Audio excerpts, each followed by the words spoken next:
करते हुए 3 बार ओम का उच्चारण हमारे साथ करेंगे।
सभी लोग आंखें बंद रखेंगे, मन ही मन संकल्प को दोहराएंगे। हम आजीवन यम और नियम का पालन करेंगे, पूरे विश्व में योग की पताका फहराएंगे। हमारे संकल्प दृढ़ता और निर्भयता से भरे हुए हैं, जिनके माध्यम से सकारात्मक दिशा में सब कुछ किया जाना संभव है। इन्हीं भावों के साथ दोनों हथेलियों को आपस में रब करते हुए धीरे से अपनी आंखों पर रखेंगे। कोमलता के साथ अपनी आंखें खोलेंगे।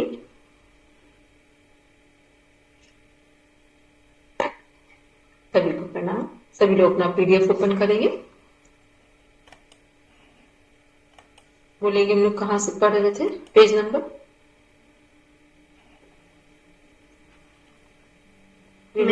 नंबर 16। ठीक है, पढ़ेंगे। रेनू जी स्टार्ट करेंगे।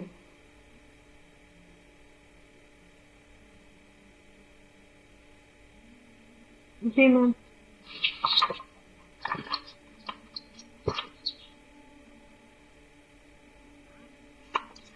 पेज नंबर 17 है, 16 कर दिया था। 1 मिनट हम भी चेक कर लेंगे। ये मैम आप समझा रहे थे निर्गुणात्मक और अगुणात्मक। ठीक है, ठीक है। आप बोले थे इसको फिर से एक्सप्लेन करेंगे बोल के। ठीक है, जी मैम। तो पहले एक बार आगे पढ़ेंगे, फिर हम कुछ चीजों को एक साथ करेंगे। 17 में ही प्रताप जी कुछ बोल रहे थे क्या? हेलो प्रताप जी, किसी की आईडी आ रही है, हैंड रेस कर रहे थे। चलिए पढ़ेंगे रेनू जी।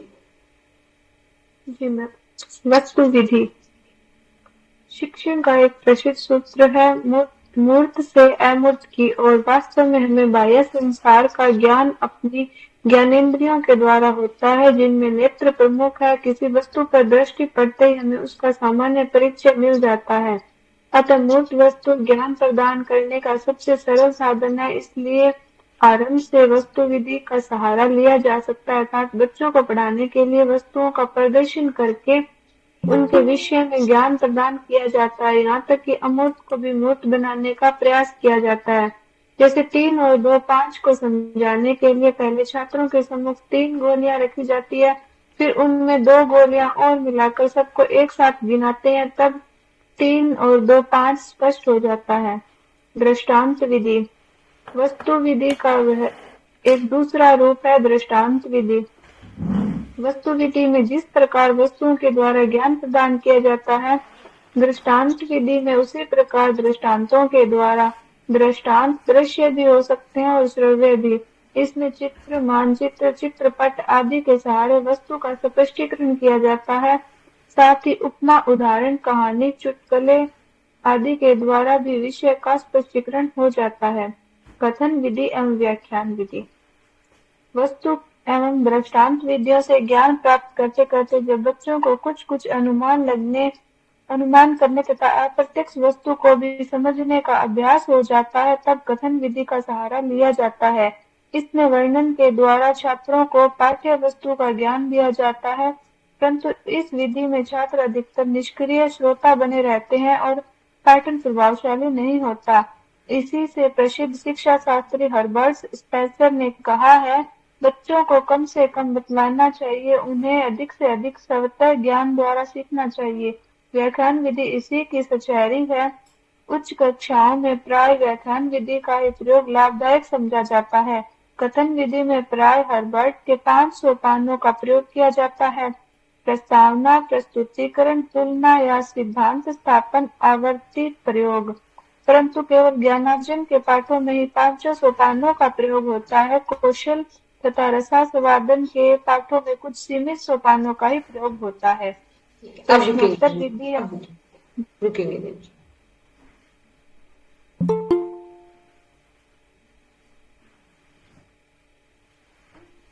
हम लोग देख रहे थे शिक्षण विधियां कैसे प्रभावी बन सकती है, ठीक है।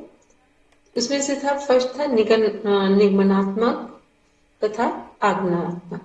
निगमनात्मक होता है, एक होता है इंडक्टिव मेथड और एक होता है डिडक्टिव मेथड। इंडक्टिव मेथड होता है आगमनात्मक और डिडक्टिव मेथड होता है निगमनात्मक। इसमें होता क्या, दो चीजें हैं जो हमारा दो ही तरीके होते हैं किसी भी पाठ्यक्रम को या किसी भी बात को प्रेजेंट करने के। पहला होता है कि सामान्य सिद्धांत बताकर उसकी जांच या पुष्टि के लिए उदाहरण दिए जाते हैं।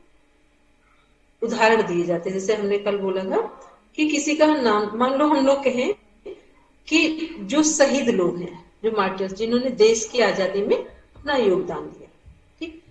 अब हमने कहा देश की आजादी में अपना योगदान दिया, तो उदाहरण हम लोग ले रहे हैं सुभाष चंद्र बोस, ठीक, शहीद भगत सिंह, चंद्रशेखर आजाद, ठीक है, या मंगल पांडे, रानी लक्ष्मीबाई।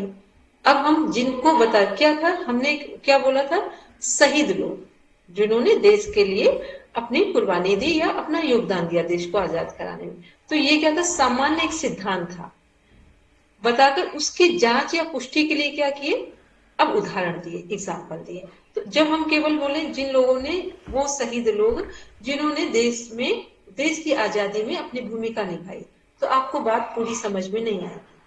लेकिन जैसे हम इतने सारे लोगों का नाम लेंगे तो आप में से कोई ना कोई नाम आपको ये कनेक्ट कर देगा कि अच्छा, ये देश की आजादी में इन लोगों ने पार्टिसिपेट किया। और देश की आजादी में अपना हिस्सा लेने का मीन्स क्या था, देश की आजादी में हिस्सा कौन लेगा, जो अपने आप को मरने के लिए हर वक्त तैयार रखता है, सिर्फ वही लोग देश की आजादी में हिस्सा लेते हैं, ठीक है, ये बात कंफर्म है। तो ये क्या हुआ, एक सामान्य सिद्धांत से उदाहरण के साथ इसे कनेक्ट किया गया, ये आगमनात्मक मेथड।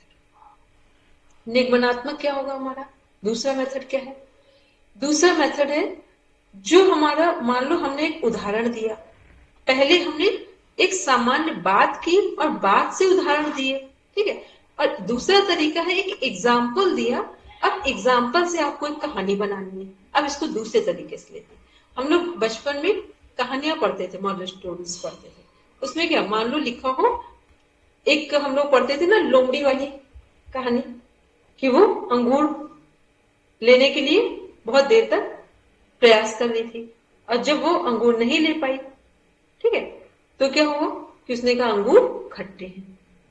तो ये क्या कहानी, मॉरल हमें क्या सीख दे रही है, ये सीख ये दे रही है कि जिस काम को हम कर नहीं पाते हैं, जो वर्क हार्ड की बात की जाती है, वर्कशिप की बात की जाती है, जिस काम को हम कर नहीं पाते हैं, तो दो तरीके के लोग होते हैं। एक वो लोग जो बोलते हैं कि हम असफल हो गए, और दूसरे बोलते हैं ये काम मेरे लायक नहीं था, ठीक, ये काम मेरे लायक नहीं था, तो ये बोलते हैं।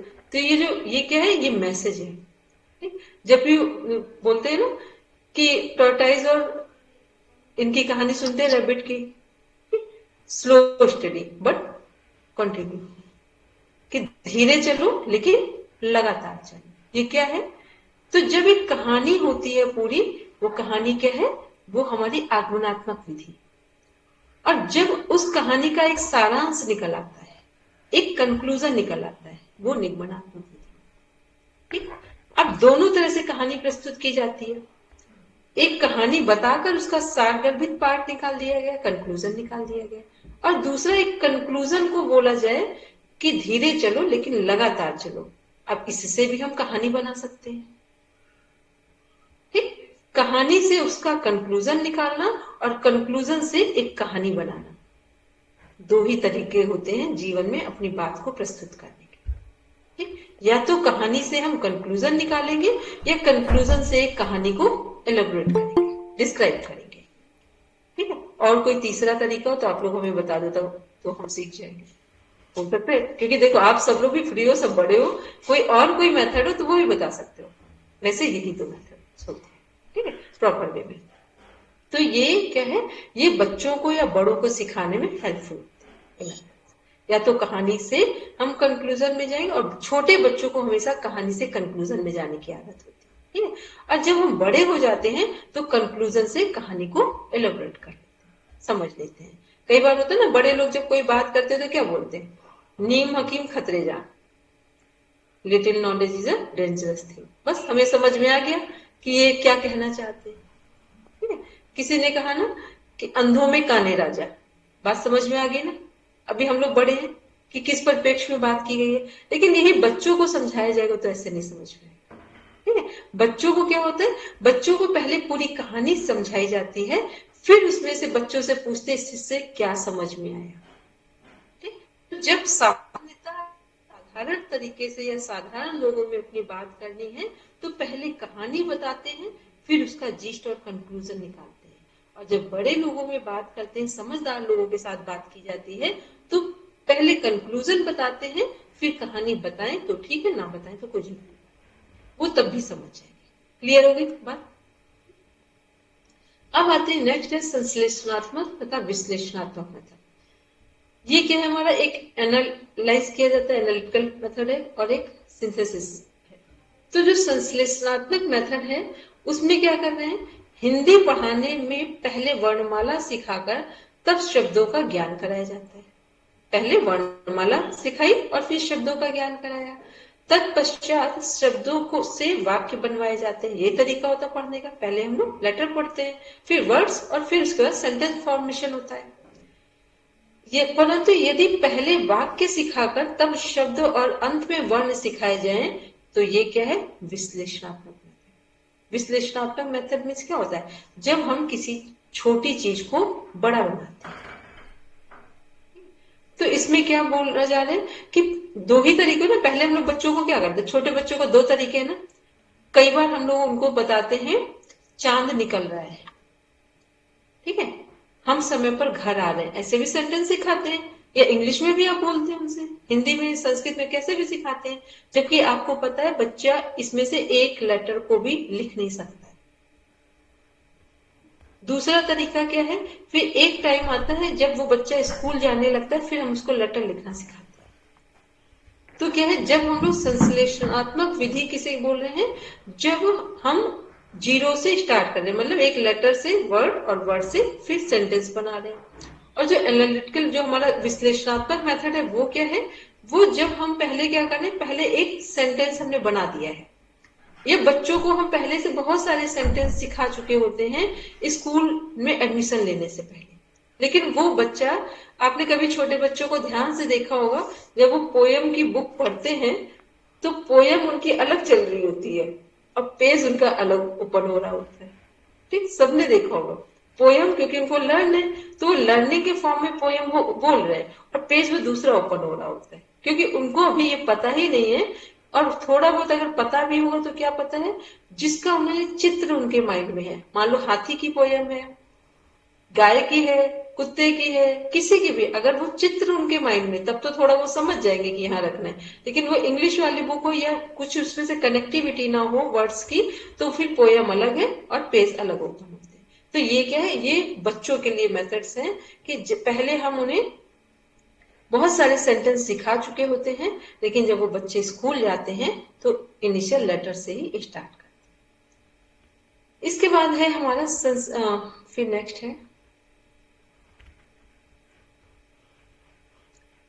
वस्तु विधि। वस्तु विधि क्या है, मूर्त से अमूर्त की ओर।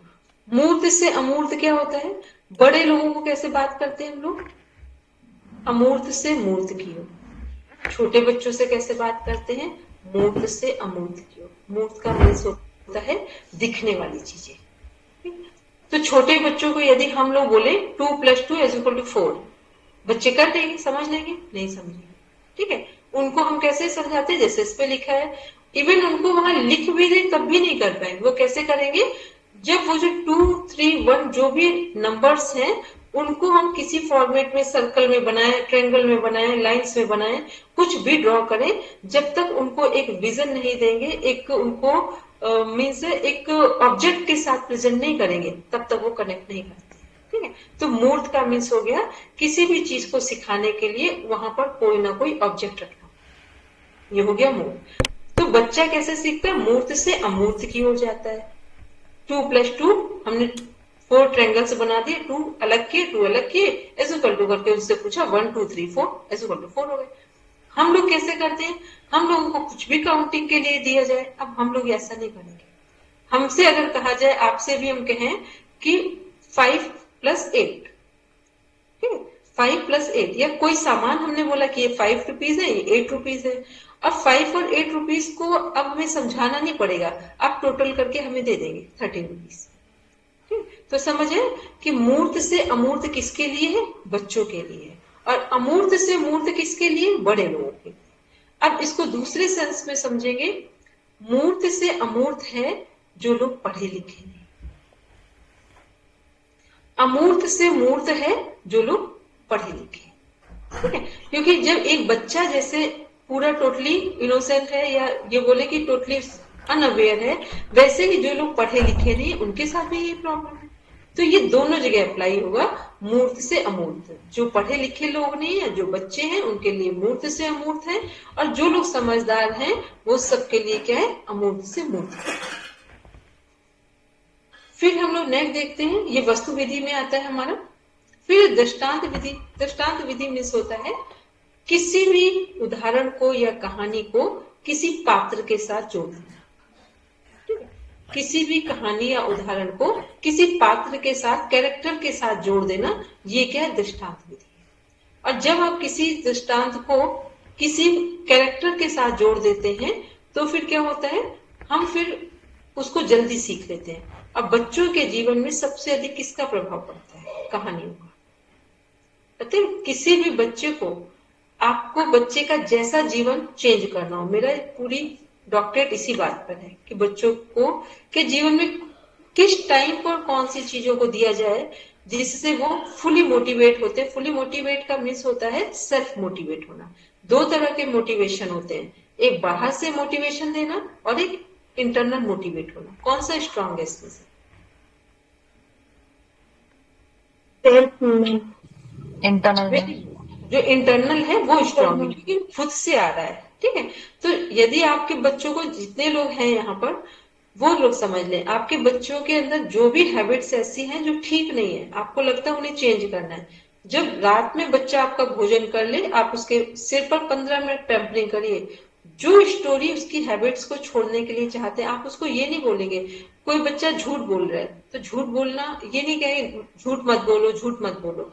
उसको ऐसी कहानी सुनाएंगे जिस कहानी का जो कैरेक्टर है वो एक सकारात्मक पॉजिटिव एनर्जी लिए हो।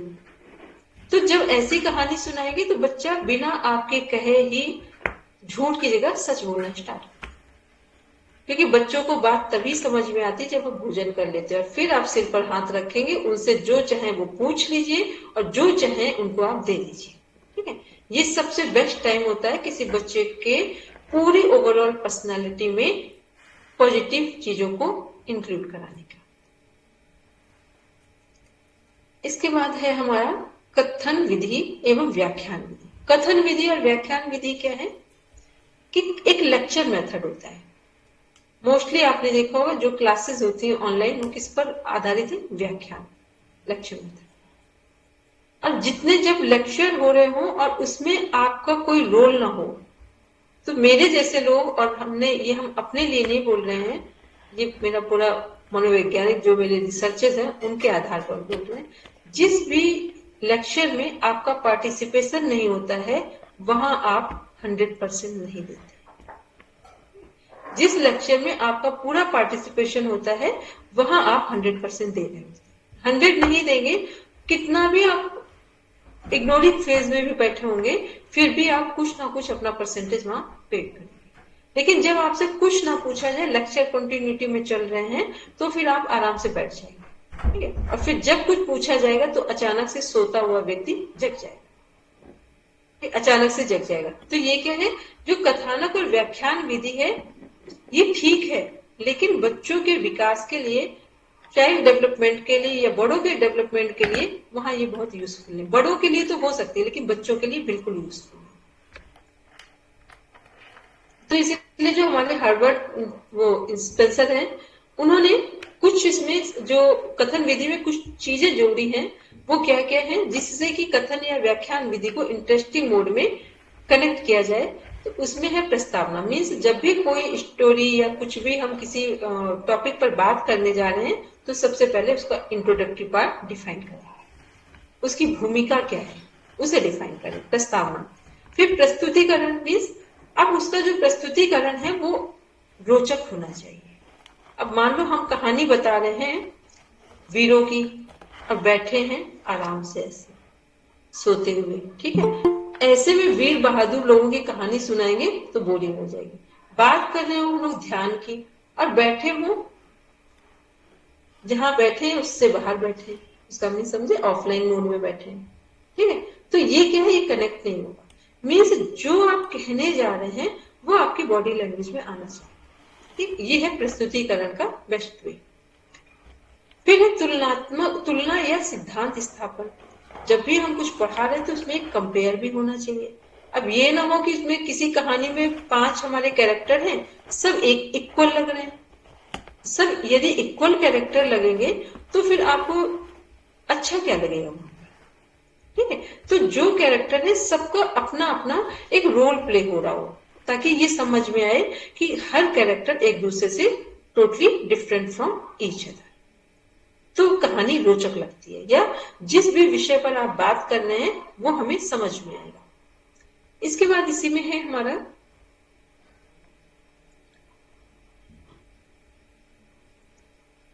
आवृत्ति। आवृत्ति का मीन्स होता है फ्रीक्वेंसी। आवृत्ति का मीन्स होता है फ्रीक्वेंसी से, कि जो भी हम विषय पर बात कर रहे हैं उसमें एक ही बात को बहुत बार ना बोले, पहली चीज। दूसरी चीज, जो मेजर पॉइंट हो उसको बार बार रिपीट करते रहे, ताकि हमें यह पता रहे कि हम किस टॉपिक पर बात कर रहे हैं। जो जरूरी नहीं है उसको रिपीट ना करें, और जो बहुत जरूरी है उसको हर 2 से 3 मिनट में रिपीट कर दें, ताकि हमें ये पता रहे कि हम किस पर चर्चा करें। उसके बाद है हमारा इसी में प्रयोग। जो भी हम पढ़ाएं और सिखाएं, लास्ट में उसके का एप्लीकेबल पार्ट जरूर होना चाहिए। जैसे हम आपसे कई बार पूछ लेते हैं, कई बार हमने कहा आप लिख लीजिए, ऐसे बच्चों से या तो रिटन में ले लीजिए या तो उनसे फीडबैक ले लीजिए, और फीडबैक ले लीजिए, कैसे भी आप फीडबैक लीजिए। यदि फीडबैक आपने नहीं लिया तो फिर जो भी आपने समझाया है बच्चा उसे बहुत केयरफुल होकर नहीं सुनेगा। चलिए अब प्रश्न उत्तर विधि। प्रश्नोत्तर विधि या सुकराती विधि। प्रश्न यद्यपि एक युक्ति है, फिर भी सुकरात ने प्रश्नोत्तर को एक विधि के रूप में प्रयोग करके इसे महत्व प्रदान किया है। इसी से इसे सुकराती विधि कहते हैं। इसमें प्रश्नकर्ता से ही प्रश्न किए जाते हैं और उसके उत्तरों के आधार पर उसी से प्रश्न करते करते अपेक्षित उत्तर निकलवा लिया जाता है। काउलर के अनुसार शिक्षण मुख्य रूप से प्रश्नों के द्वारा होना चाहिए। प्रश्न पूछने की आवश्यकता एवं महत्व। पूर्व ज्ञान का पता लगाकर आगे आने वाले ज्ञान से उसका संबंध जोड़ने के लिए, यह ज्ञात करने के लिए कि बच्चे ने पढ़े हुए पाठ से कितना ज्ञान अर्जित किया है। बच्चे की समस्याओं को जानने और उनके निवारण हेतु प्रश्न कैसे होने चाहिए। प्रश्न की भाषा स्पष्ट व निश्चित होनी चाहिए, जिससे छात्र प्रश्नों को भली भांति समझ सके। प्रश्नों की रचना बालक की व्यवहारिक भाषा के अनुसार की जानी चाहिए। प्रश्न उद्देश्य के साथ संबंधित होना चाहिए। प्रश्नों का क्रम तर्क संगत होना चाहिए। करके सीखना।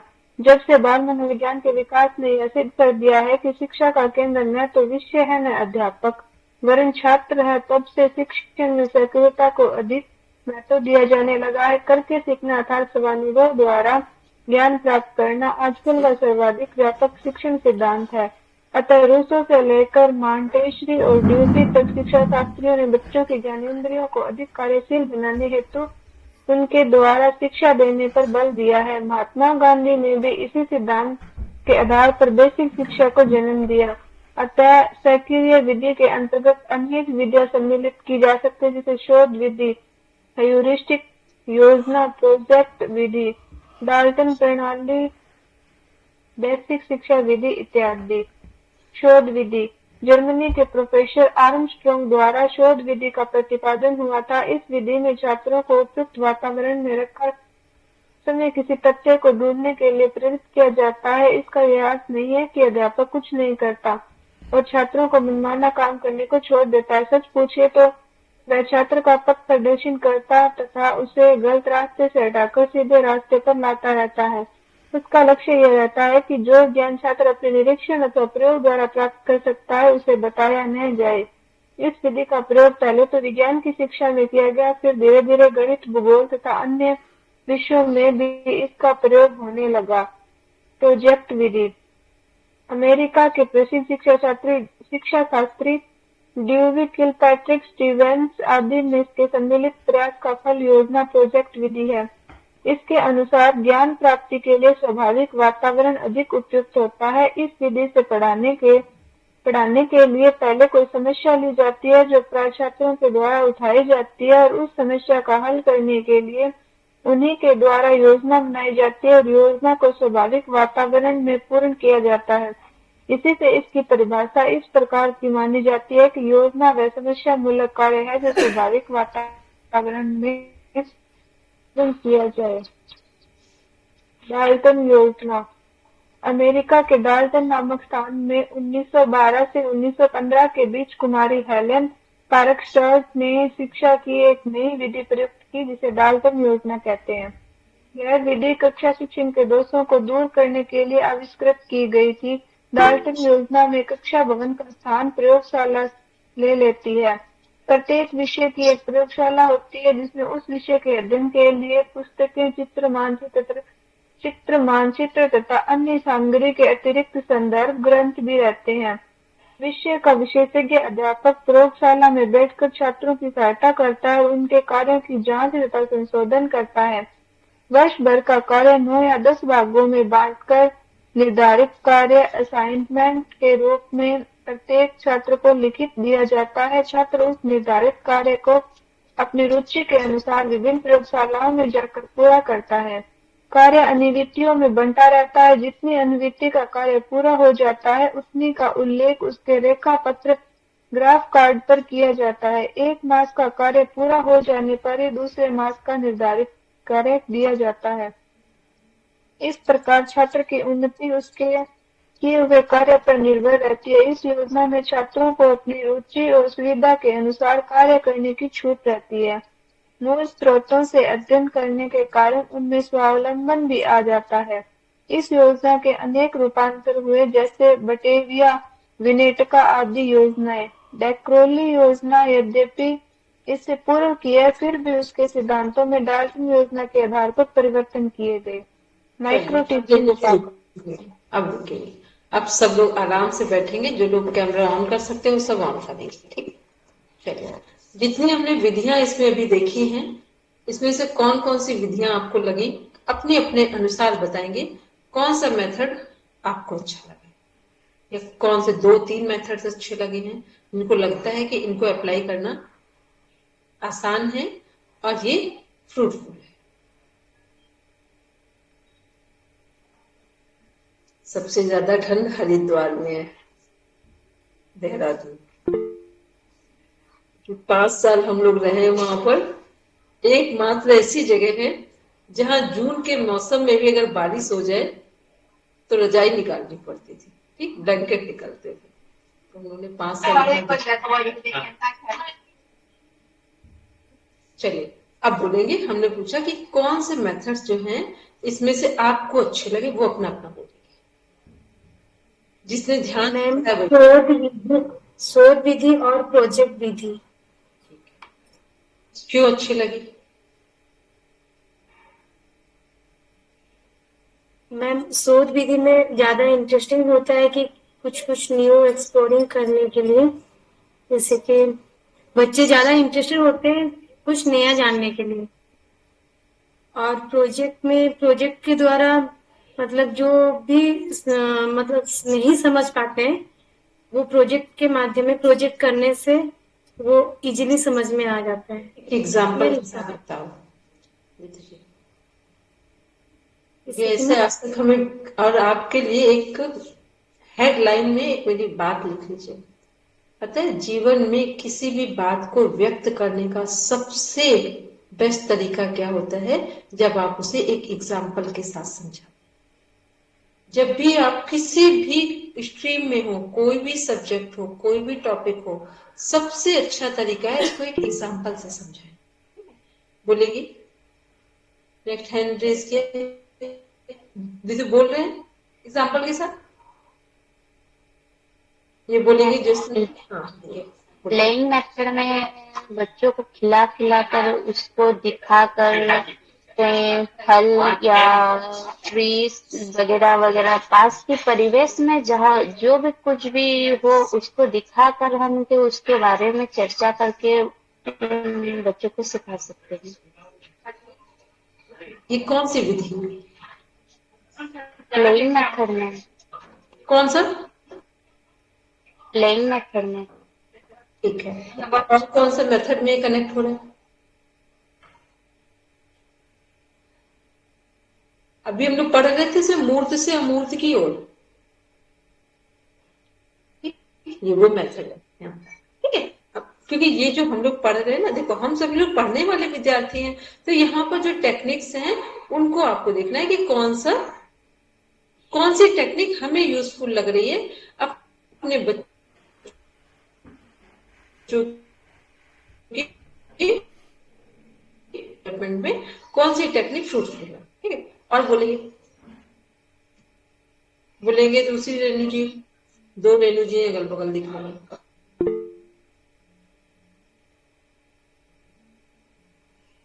सबने सुना है कि सबने बस ऐसे कथा की तरह सुना है? कथा की तरह नहीं सुना करो, ठीक है? जो भी पढ़ेंगे वो होशपूर्ण पढ़ेंगे, क्योंकि ऐसे फिर टाइम पास करना हो जाता है। इस बोलेंगे हम कहानी सुनाने से बच्चों की भाषाई विकास होती है और उनकी सोशल डेवलपमेंट भी होती है। आवाज आ रही है मुझे अपना ज्योत्सना जी? हाँ ठीक है, चलिए अब बाकी और लोग बोलेंगे जिनको समझ में आए। ये जितने मेथड्स पढ़े हैं इसमें से कौन कौन से मेथड्स लग रहा है कि आपके लिए यूजफुल है?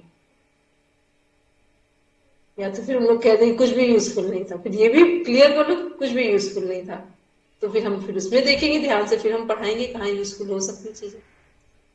बोलेंगे विश्वनाथ जी?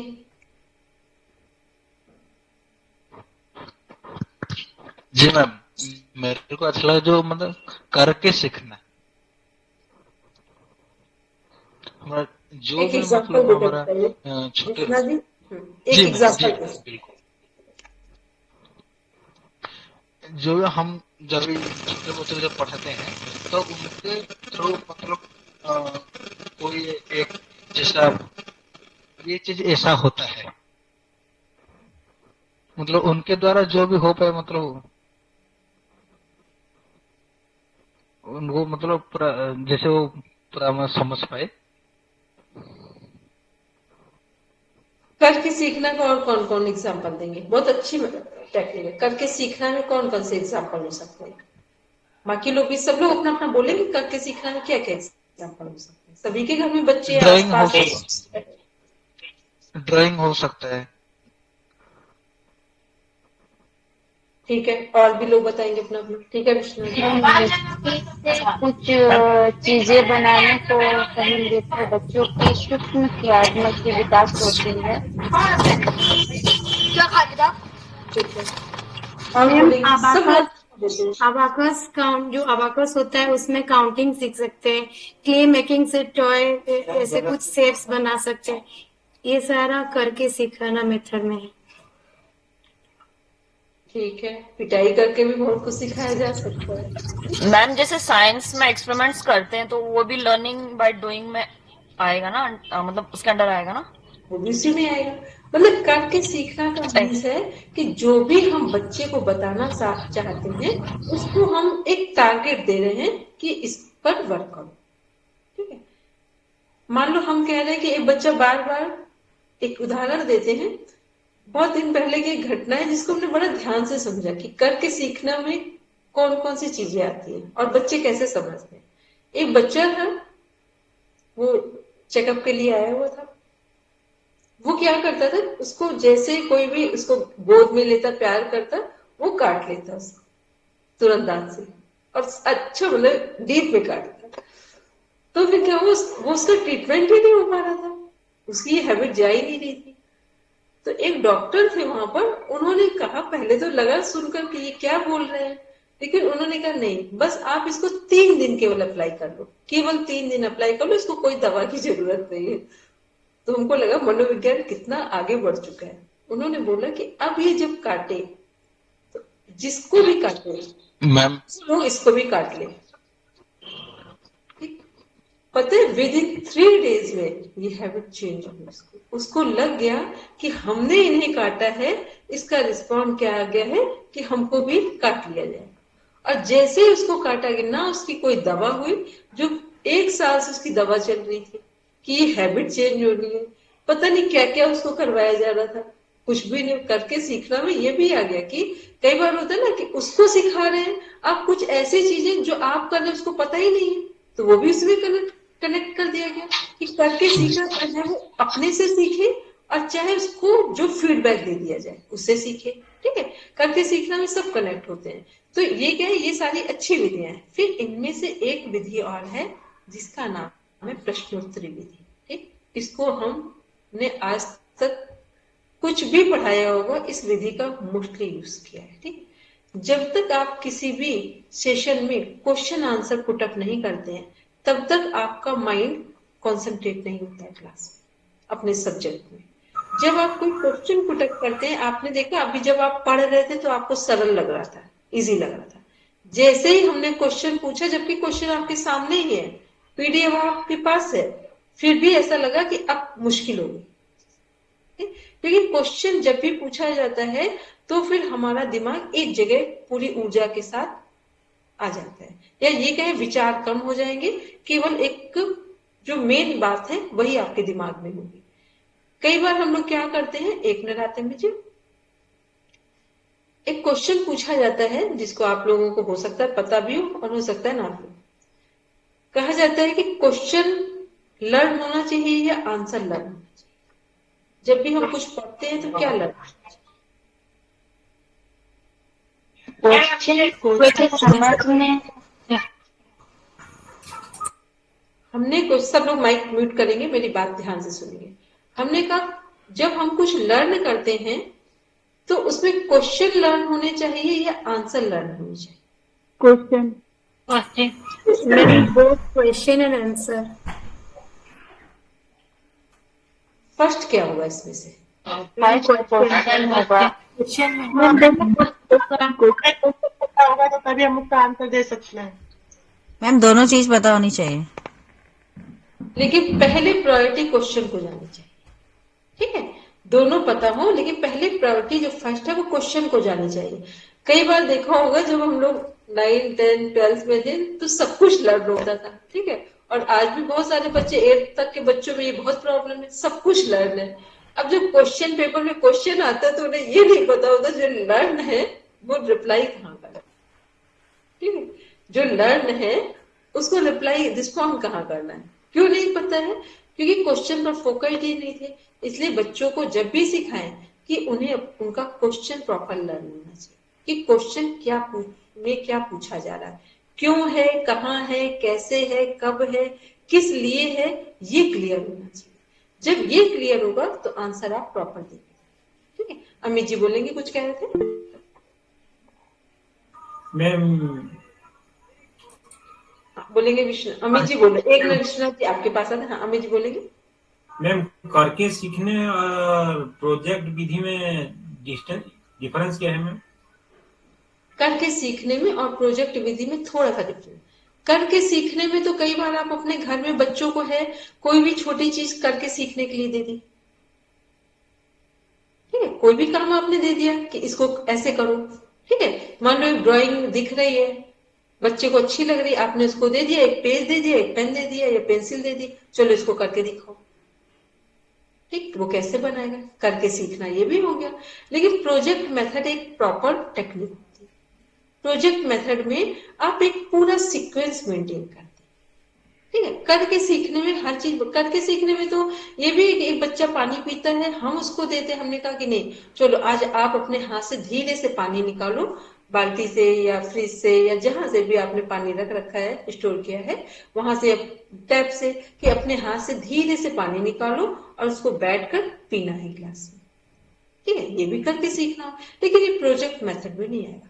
प्रोजेक्ट मेथड क्या है, पूरा एक टेक्निक है जिसको हम रिटर्न या कट कॉपी पेस्ट या ड्राइंग पेंटिंग किसी भी चीज के साथ या जो भी हम लोग मॉडल तैयार कर रहे हैं उनके साथ प्रोजेक्ट करें, ठीक है। तो प्रोजेक्ट मेथड ये और करके सीखना एक सरल टेक्निक है जो कहीं भी अप्लाई की जा सकती है, लेकिन प्रोजेक्ट मेथड कहीं भी और कभी भी अप्लाई नहीं किया जा सकता।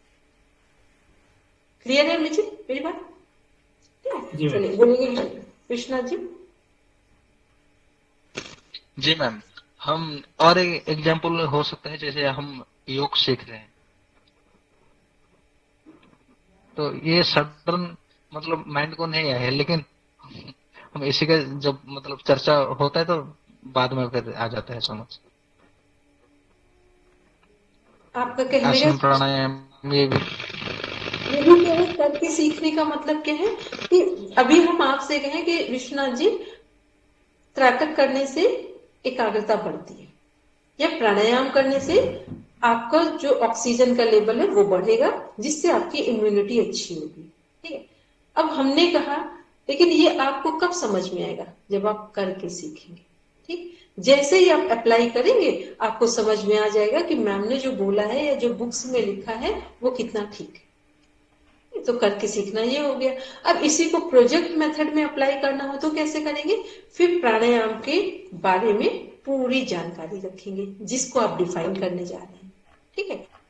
फिर जिन लोगों ने प्राणायाम किया है उन लोगों के नाम रखेंगे कि किन लोगों ने, जिन्होंने प्राणायाम किया है उनकी लाइफ कैसी है, उनकी पर्सनालिटी कैसी है, ठीक है। प्रोजेक्ट में क्या करते हैं, हम पूरी तरीके से राइटिंग वर्क भी उठाते हैं और पूरी तरीके से किसी को प्रेजेंट भी करते हैं मॉडल के रूप में, चाहे वो ड्राइंग के फॉर्म में रखें, किसी भी फॉर्मेट में रखें, लेकिन वो प्रेजेंट भी करते हैं ताकि सामने वाला व्यक्ति क्लियर हो जाए कि ये प्रोजेक्ट के थ्रू क्या बताना चाहते हैं। करके सीखना एक सरल विधि में आएगा और प्रोजेक्ट मेथड एक ऑथेंटिक विधि में आएगा, मीन्स उसे किसी के सामने भी प्रेजेंट किया जा सकता है। करके सीखने में स्वयं का अनुभव जुड़ेगा और जब प्रोजेक्ट मेथड होता है उसमें स्वयं के अनुभव के साथ दूसरे को भी ज्ञान मिलता है। क्लियर मेरी बात सभी को? ठीक है। अब हम लोग कल आगे बढ़ेंगे। पता है जब भी कुछ पढ़िए थोड़ा सा भी ध्यान से पढ़ेंगे तो ये पढ़ना आपकी लाइफ के लिए और आपके अपने घर के लिए फ्रूटफुल होता है। और जब ध्यान से नहीं पढ़ते तो सब कुछ बस ऐसा लगेगा जो कुछ पढ़ा है वो सब एज इट इज लग रहा है, कुछ उसमें अंतर नहीं दिखाई दे रहा है। और ध्यान से पढ़ने में एक एक लाइन और एक एक शब्द में अंतर दिखाई देता है। चलिए सब कर शांति पाठ के लिए बैठेंगे।